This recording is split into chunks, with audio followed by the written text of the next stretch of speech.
รายการต่อไปนี้เหมาะสำหรับผู้ชมที่มีจำนวน18คนขึ้นไปอาจมีภาพเสียงหรือเนื้อหาที่ต้องใช้จักรยานยนต์ในการรับชมผู้ชมที่มีจำนวนมากกว่า18คนขึ้นไปควรกดไลค์เพจซันนี่บราสและอย่าลืมแชร์คลิปนี้ออกไปด้วยนะครับสวัสดีครับพบกับรายการ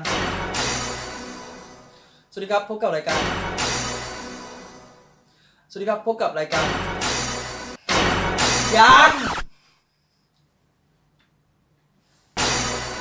สวัสดีครับพบกับรายการ90 นาทีรายการที่ทดสอบในเวลา90 วินาทีกับผม RPC คนดีคนเดิม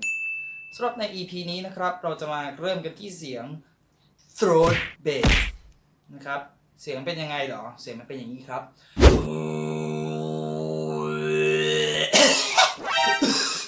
เสียง throat bass นะครับคือการทำได้โดยการที่เรากระแอมครับผมอย่างนี้ครับ ท่านจะได้ยินเสียงที่มันสั่นๆอยู่คือตรงนี้ครับ จุดนี้แหละครับที่เป็นจุดกำเนิดเสียง throat bass เราจะลากเสียงตรงนี้ครับให้มันยาวขึ้น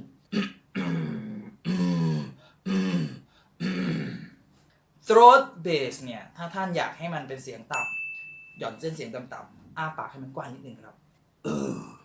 ถ้าอยากให้เสียงสูงหุบปากและให้เสียงมันออกจมูกครับ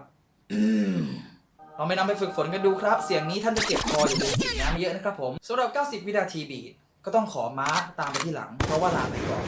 ครับ